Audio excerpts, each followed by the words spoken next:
Lecteur, lectrice, enchantée, moi c'est Marie.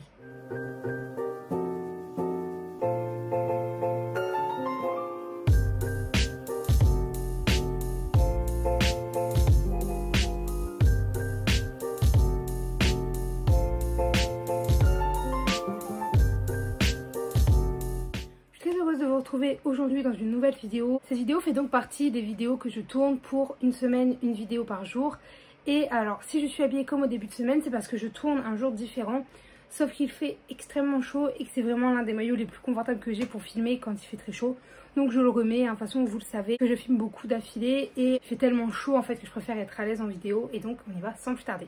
Alors déjà je suis désolée si vous entendez le bruit du ventilateur, mais comme je vous le dis, il fait extrêmement chaud.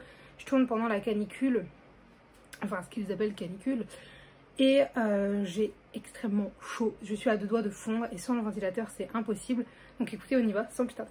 Le premier livre dont je dois vous parler, je ne l'ai pas en ma possession puisque c'est un livre que j'ai prêté. Il s'agit du Noël aux ors de Tom Fletcher, je crois. De toute façon j'affiche la couverture ici ou ici. Alors pour ce qui est de l'histoire, en fait on va suivre William Mulroux, donc un jeune garçon qui est en fauteuil roulant puisque il a eu un accident dans lequel il a perdu sa maman. Et dans ce même accident du coup il a perdu l'usage de ses jambes. Et ça va être important parce que ça va beaucoup jouer en fait sur l'histoire. Puisque ce petit garçon en fait vit très bien dans sa vie tout simplement. Il a totalement accepté le fait qu'il soit en fauteuil roulant puisque officiellement je veux dire, il peut pas y faire grand chose, il peut rien y faire même. Donc bien pour lui il a pris le parti de l'accepter et de vivre sa vie normalement. Et tout allait bien. Sauf qu'un jour il va y avoir une nouvelle arrivée dans sa classe tout simplement, Brenda Gassante.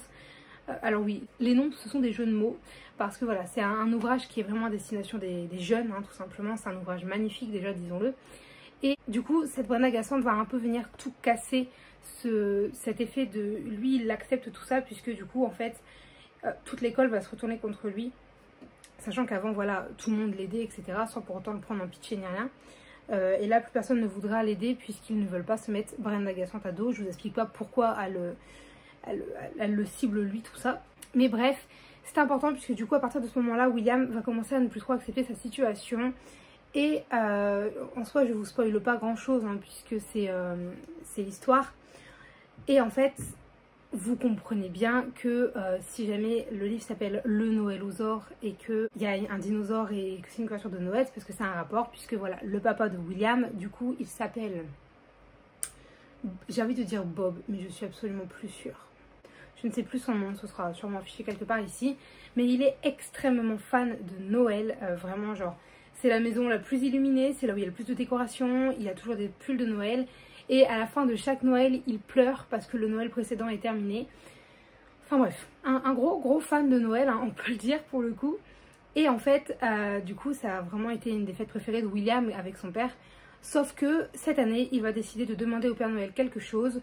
Puisqu'il faut savoir que William est un fan inconsidéré des dinosaures. Il va donc demander au Père Noël de lui ramener un dinosaure. Alors pour William c'est impossible que le Père Noël lui ramène un dinosaure tout simplement. Du coup voilà un peu l'histoire, le pitch de l'histoire. Donc on va suivre plusieurs points de vue. Le point de vue du Noël aux ors, le point de vue du Père Noël, le point de vue de William. Et en fait c'est vraiment une histoire qui est dédiée aux jeunes mais où elle n'est pas fermée au public plus grand. C'est-à-dire que vraiment c'est accessible pour les jeunes. Mais si jamais l'univers jeunesse et le fait qu'il y ait des petits dessins dans le livre ne vous dérange pas, alors foncez parce que c'est un très bel ouvrage. Et je trouve qu'il faut le mettre entre de nombreuses mains parce que ça fait vraiment apprendre aux enfants que chaque mot peut blesser et que chaque action peut blesser ou au contraire soulager, soigner, on va dire peut-être moralement ou mentalement un enfant et même un adulte. Du coup, je trouve que c'est un livre très important. Il y a plein de beaux messages qui passent à l'intérieur. Et il y a des belles réflexions qui sont transmises au travers du regard de William. Et bref, je pense que c'est pas non plus le but ultime de l'histoire, mais j'ai trouvé ça très beau. Et il y a un tome 2. Voilà, j'ai appris ça quand j'étais sur Livre Addict, qu'il y avait un tome 2. Alors je crois pas qu'il est déjà traduit en France, il me semble pas. De souvenir, je l'ai vu que en anglais. Alors j'espère qu'il le sera traduit en France parce que sincèrement, j'ai bien envie de me plonger dans un petit tome 2 pour tout simplement connaître la suite de leurs aventures. Mais du coup voilà, écoutez, je vais maintenant vous donner mon avis. Alors ce sera assez bref parce que concrètement je vous en ai déjà dit beaucoup je pense au travers du résumé puisque je vous ai exprimé ce que je ressentais sur le moment. Mais c'est un livre que j'ai adoré, c'était une petite lecture doudou. Alors je l'ai lu pareil en vlog si jamais ça vous intéresse. Ce livre en fait, je trouve que il réchauffe le cœur et à la fois il te le brise. Parce que tu vois la cruauté des enfants et au contraire, tu vois ce petit garçon qui lui te réchauffe le cœur, tout ça. Et vraiment, genre c'était une trop belle histoire. Et on va dire en dehors de ce côté où quand t'es adulte, tu le ressens. Parce que quand t'es enfant, tu le ressens pas, tout ça. Et bien c'est une très belle histoire. Ouais, on va dire de Noël. Si vous êtes enfant, je vous le conseille peut-être au moment de Noël parce que vous arriverez mieux à vous mettre dans l'ambiance et ce sera encore d'autant mieux, je pense. Et du coup, vraiment, j'ai adoré ce livre. Ça a été un petit coup de cœur, voilà. Ça n'a pas été un énorme coup de cœur au point où, oh là là, je faisais que d'y penser. Mais ça a été un très bon livre. Pardon, je vais y arriver. Ça a été un très bon livre et du coup, ouais, un petit coup de cœur parce que il m'a fait ce petit quelque chose que me font des livres que j'aime vraiment beaucoup. Et concrètement, c'est peut-être un livre que je me relirai au moment de Noël. Mais du coup, voilà, j'ai beaucoup aimé. Je trouve que l'histoire, en fait, se lit assez bien. Et il y a des rebondissements et des surprises auxquelles on ne s'y attendait pas. Et du coup, je trouve que dans un roman jeunesse, réussir à manier tout ça pour que ce soit accessible enfants, adultes, ados, et bien écoutez, moi je valide et je dis un grand oui. Voilà, j'en ai terminé pour ce livre. J'espère que je vous aurai donné envie de le lire parce que vraiment, il ne faut pas passer à côté, c'est super bien. Maintenant, je vais vous parler d'un autre livre et vous allez voir que lui, c'est pas tout à fait pareil puisque c'est un petit flop. Maintenant, on passe à la lecture suivante et celle-ci, bah, c'est un petit flop. Alors, ça fait un petit temps que je l'ai lu. C'était cette année, hein, je crois. Je suis même pas sûre. Non, je suis peut-être pas sûre. Peut-être c'était l'année dernière. Mais ça fait un petit moment, mais je voulais vraiment vous en parler parce qu'en fait, dans une vidéo de l'année dernière, par contre, ça c'est sûr, je vous disais que quand je l'aurai lu, je vous donnerai mon avis pour savoir si je continue ou pas la saga et je l'ai toujours pas fait, donc on y va sans plus tarder. Je vous parle du premier tome de Calendar Girl, du coup janvier de Audrey Carlan aux éditions Hugo Roman dans la collection New Romance. Écoutez, je pose ce livre et je vous en parle. Ce livre, ça a été un peu une déception, oui et non, parce qu'en fait, je m'attendais pas à grand chose. Sincèrement, c'est pas un livre où je pensais vraiment aimer, accrocher tout ça. C'était un livre où je me suis dit, je l'ai trouvé pour 1 euro ou 50 centimes, quelque chose comme ça en raiderie. Ma soeur m'avait acheté le tome 7 en vacances, puisqu'elle n'avait pas compris que juillet, c'était pas le tome 1. Et du coup, je m'étais dit, bah, quoi qu'il arrive, je lirai au moins le premier tome et j'essaierai au moins d'aller aux 3 premiers, histoire de dire de vraiment être sûre si la saga me plaît ou pas. Bon écoutez, moi je vais vous lire le résumé, ce sera beaucoup plus simple et je vous en parlerai après.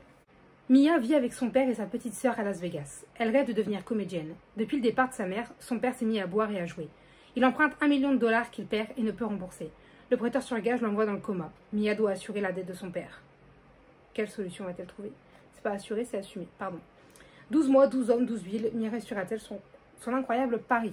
Alors, au début je comprenais pas trop, sauf qu'en fait, bah, elle va chercher absolument à se faire de l'argent, parce que du coup je vous dis ce qu'on comprend un peu mieux.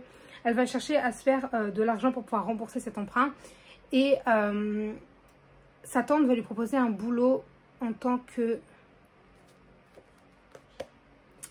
Comment ça s'appelle? Escort girl, il me semble. Je ne sais plus trop, mais en fait c'est quand des hommes riches paient une agence pour, on va dire, comment des soirées, des événements, tout ça. Et par exemple, c'est pendant une semaine, tu te fais passer pour ma femme, pour ma petite amie, tout ça. Comme ça, les autres filles ne sont pas là à m'embêter, je peux vraiment me concentrer sur les affaires. Ou alors toi, tu vas leur parler, comme ça tu les éloignes de moi. Enfin, c'est un peu, voilà, c'est le but de ce qu'elle est, puisqu'elle dit bien que le sexe n'est pas obligatoire dans le contrat, c'est que si elle est d'accord. Alors, pourquoi c'est un petit flop? C'est pas un flop dans le sens j'ai détesté ou quoi. C'est un petit flop dans le sens où bah, c'était bien, mais sans plus, quoi. C'est-à-dire que c'était une histoire qui se lisait. C'est-à-dire que pour découvrir Mia, oui, ça se lisait. Mais en même temps, je veux dire, j'ai pas été épanouie, j'ai pas été... Après, c'est un livre très court. Hein, il fait un tout petit peu plus de 150 pages, il en fait 153 je crois.